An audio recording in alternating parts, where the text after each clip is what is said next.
to allow for the 2 minutes of introduction, and we will start with Dr. Brown.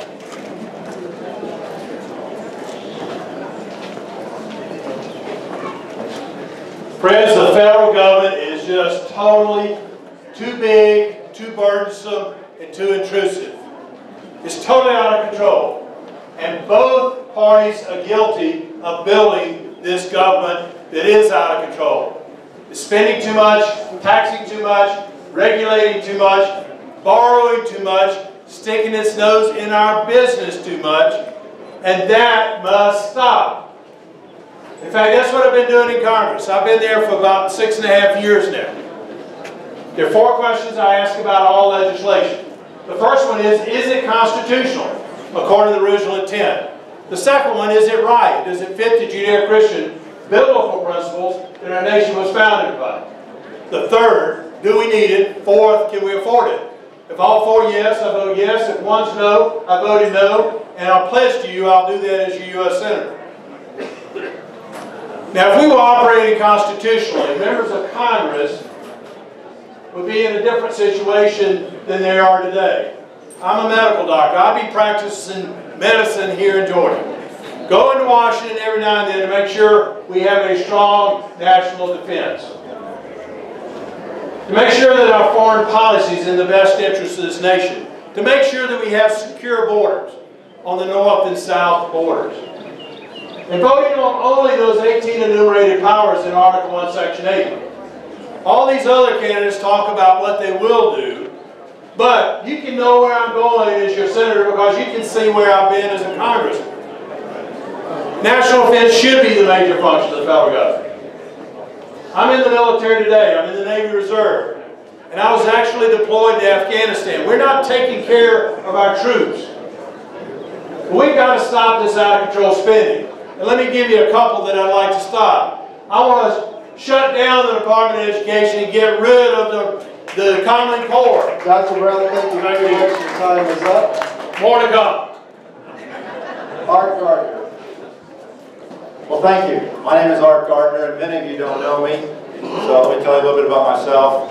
I'm 55 years old. I've been married for 32 years. My wife and I have 3 adult children. We've been living in Cobb County for over 30 years. I was a mechanic for 10 years. Worked my way through high school as a mechanic, working full-time, worked my way through Georgia Tech as a mechanic. My father didn't want me to go to college, so I paid my own way. Graduated from Tech, became a mechanical engineer, went to work at Lockheed, worked for Lockheed for 5 years, went to law school at night, became a patent attorney. So I worked for 10 years as a mechanic, 5 years as an engineer, 26 years as a patent attorney. Now I got in this race to fix the budget problem. I think everybody understands that we're spending way too much, and that's a serious problem. The other thing I'm trying to do is I'm trying to get our party to understand that it's essential that we win elections, and to do that we've got to broaden our base. We cannot continue to narrow our base of the party.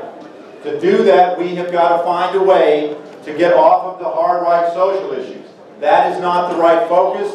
By doing that, we are pushing away lots of women, lots of gays, minorities, and especially young people. And we need those voters. We desperately need those voters. We're going to win this election with any of these candidates here and the other ones in my race.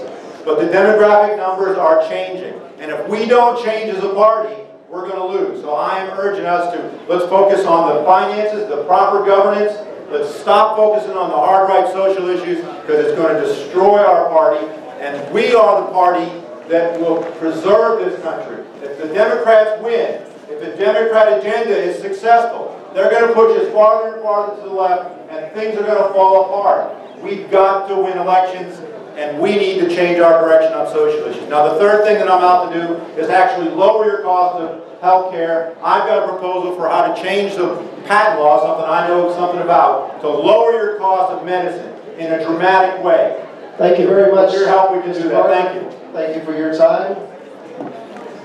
Up next, Karen Handel. Karen. Thank you very much. It's such a pleasure to be here, and thank you also to the Cagles for having this event for us and for all of you. My name is Karen Handel, and I'm running for United States Senate.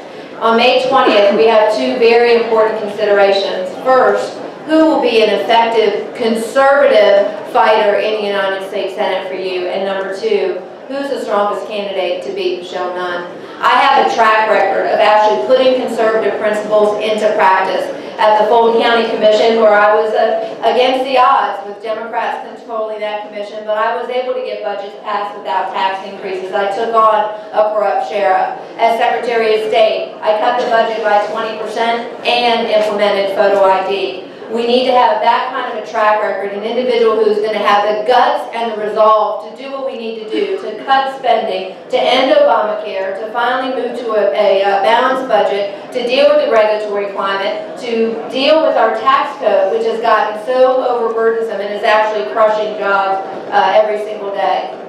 When it comes to beating Michelle Nunn, we know what the Democrats' playbook is going to be. It's going to be war on women and income inequality. Well, I would like to see Michelle Nunn try to drop the war on women on me. I know that only in America could I be standing before you tonight. I'm an unlikely candidate for United States Senate. When I left home at 17, I never could have imagined the path that my life would take. But a great God and an extraordinary country afforded a young girl the opportunity to be whatever it was she wanted to be when she grew up.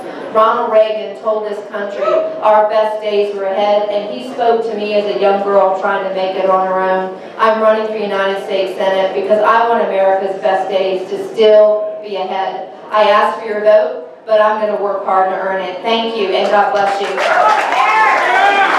thank you very much. Representative Jack Kingston. Thank you, Michael. I don't know if it's on. It's on? Not on.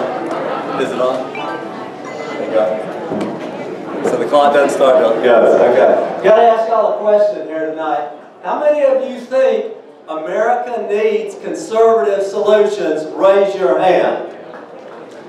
And how many of you think the conservative family is divided? Raise your hand. And how many of you know divided we fall? Ladies and gentlemen, I saw what Newt Gingrich did with the contract with America, uniting northern moderate Republicans with southern social conservative Republicans with western libertarian Republicans. It is time in the conservative family for us to have another contract with America. We have got to win the Senate back, and we can't do it with rhetoric. We have got to do it with a plan. I'm the only candidate out there who has put forth such a contract. Number one, strong national defense. I've represented 5 out of our 8 military installations. I never want our American servicemen and women to have to fight a fair fight. Number two, we've got to balance the budget. I'm the only one up here who's actually cut the federal budget. Number three, we need to have regulatory reform, pushing back on things like Obamacare. Number four, energy independence. Number 5, workfare over welfare. And number 6, tax simplifications. I am not only a co-sponsor of the fair tax, but I'm very proud to say I have been endorsed by John Linder, the author of the fair tax, because of my work on it. Ladies and gentlemen, we got to hit the ground running.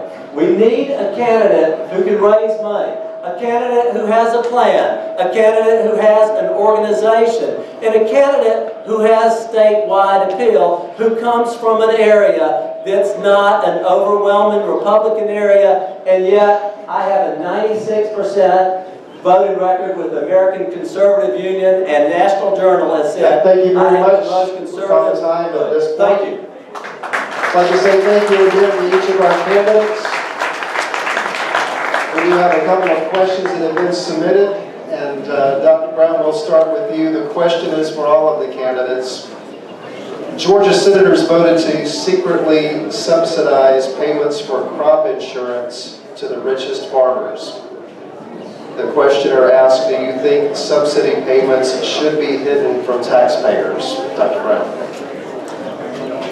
No, I don't believe subsidy payments should be hidden from anybody. We need to have transparency in the federal government, and that's what I've been fighting for. But this whole issue, all these issues of out-of-control government, out-of-control spending, are actually symptoms. The symptoms of a government that has left its constitutional bounds. And I have the record of voting constitutionally. All these other candidates talk about the Constitution, but I have that record. In fact, I will not vote for an issue unless it's one of the 18 enumerated powers in Article 1, Section 8. We've got to send powers back to the states or the people, as the 10th Amendment says it should be. Leave dollars in your pockets so you can run your own life. Everybody in this country should be treated equally under the law. We shouldn't have special subsidies for anybody. In fact, the Chamber of Commerce is one of the greatest purveyors of special subsidies and carve-outs because they like that big government. They want their subsidies. They want their tax loopholes, etc. And I'm against that. Thank you very much, Dr. Brown. Mr. Gardner. Well, of course, nobody is in favor of keeping secret such a provision that benefits just a few. That's inherently wrong. I think everybody in this room would understand that. But while we're talking about farm subsidies and things like that, we should recognize that we're going to continue with farm subsidies for small farms. We want to protect the American farm. That's one of our values. But with large farms, these large corporate farms should not be getting corporate welfare in the form of a farm bill. That's wrong. That's absolutely wrong, and we ought to stop that. And we can't afford that sort of welfare to large corporations anymore. We've got a budget problem. We just can't throw that money away. Thank you very much. Thank you. Of course we shouldn't be doing the business of the people in secret. Too many things happen behind closed doors in Washington. The career politicians have actually let us down tremendously. We need to have transparency, not just in things like the Farm Bill, but transparency when it comes to how about the secret deal behind closed doors for members of Congress and their staff to keep their subsidies under the Obama health care tax. We need to have broad transparency. We need to put in place term limits so that we can break the cycle of the career politicians who have, over the past 20 years, they have put us into the mess that we are in today. There are real solutions out there, folks. It's not rocket science. I know some of the career politicians think we're all not smart enough to know what to do, but we need to cut the spending. The solutions have been out there. Check out Karen'sPlan.com. The only thing that's been missing is individuals who have the guts and the resolve to actually make the hard decisions today so that we can preserve the future for the next generations. Thank you very much. Representative Hickson? There should not be any secret subsidies for anybody. And I come from agriculture country. I'm very proud to have the support of so many people who are involved in food and food processing, which in the state of Georgia, by the way, is a $76 billion industry. It's not just onions in Vidalia, it's bread in Thomasville, it's poultry in Gainesville, and it's serving chicken in Atlanta, Georgia. And by the way, we should all be very proud, Chick-fil-A is now bigger than Kentucky Fried Chicken. As chairman of the Ag Committee, though, despite my support of agriculture, I cut spending, $3.6 billion. But let's not end with transparency on farm subsidies. Let's find out what the IRS was doing when they visited the White House 57 times. And let's find out who ordered the troops to stand down in Benghazi. And let's find out everything else about Fast and Furious. I'm all for transparency. We need to start at the White House. Thank you. Thank you very much. And our final question this evening is put in the form of a yes or no answer. Use your own discretion. Will you support the repeal of Obamacare? Dr. Brown. Yes! Yes, yes, yes. In fact, I've got the plan. It's called the Patient Option Act.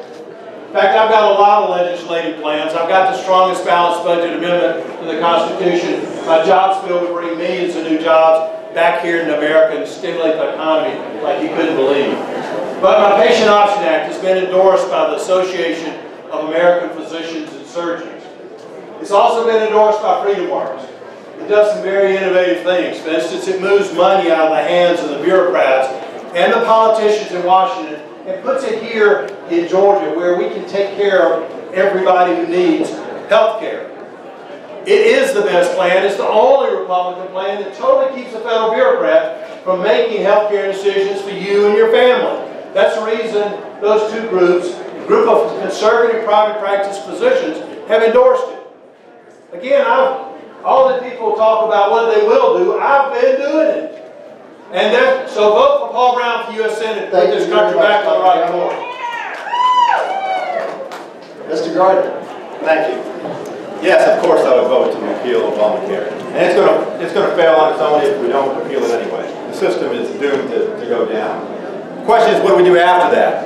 And what we need to do is replace it with targeted solutions for specific problems, not a ginormous solution for specific problems. That's what was one of the things that was wrong with Obamacare. Now, in addition, as I mentioned in my opening, I'm going to help lower your cost of medicine. We are paying a lot more in this country than the other countries that have similar economies, like Germany, England, Sweden, the UK, Italy. And that's because we are still the only country that allows the pharmaceutical companies to have a true monopoly market. The other countries do not. I have a patent reform proposal that will make it patent misuse for those drug companies to gouge us so they can subsidize the cost in these other countries. And it'll actually lower your health care costs a lot. For me, it would save me about $1,700 a year on Crestor alone. Mr. Gardner, thank you very much. Thank you.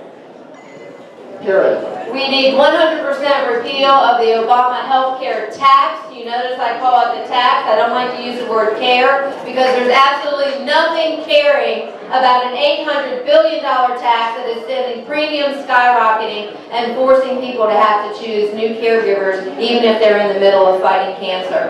But we have to be honest about things. We won't have an opportunity to do that if we don't get a majority in the United States Senate. And having a GOP majority runs right through Georgia, and that's why we must nominate the strongest individual to take on Michelle Nunn in November. How can we expect those who have already generated headlines that are going to play right into the hands of the war on women and income inequality message that the Democrats are going to put forth? We need to have a tested candidate, someone who's been under the hot glare of the media, who knows how to stand tough in the face of great opposition like Planned Parenthood, and lives to tell about it. That's the kind of guts and resolve that I'll take to the United States Senate. Thank you very much for your time. Representative Kingston. Absolutely, I will vote to repeal Obamacare. Not only that, but I've already done it, and I will continue doing it, and we will fight as long as we're up there because it's 1/6 of the economy. It's the government taking over your life. We need to have a market-driven, patient-centered healthcare system, which is what I have fought for. Remember, Obamacare was passed under 3 lies. You can keep your doctor. You can keep your policy, and the average family will get a $2,500 premium reduction. Now, we don't lie like that in our party, but we still have to fight that, and we have to repeal it, and we absolutely have to replace it. Thank you for letting me be with you tonight. I'm from Savannah, very proud to be up here in Cherokee County. I visited y'all many, many times. I look forward to seeing more of you. If you have any questions for me, jackkingston.org. I want to introduce my son, Jim. Thank you very much. Thank you very much. To all of you, thank you very much for your time this evening, and to all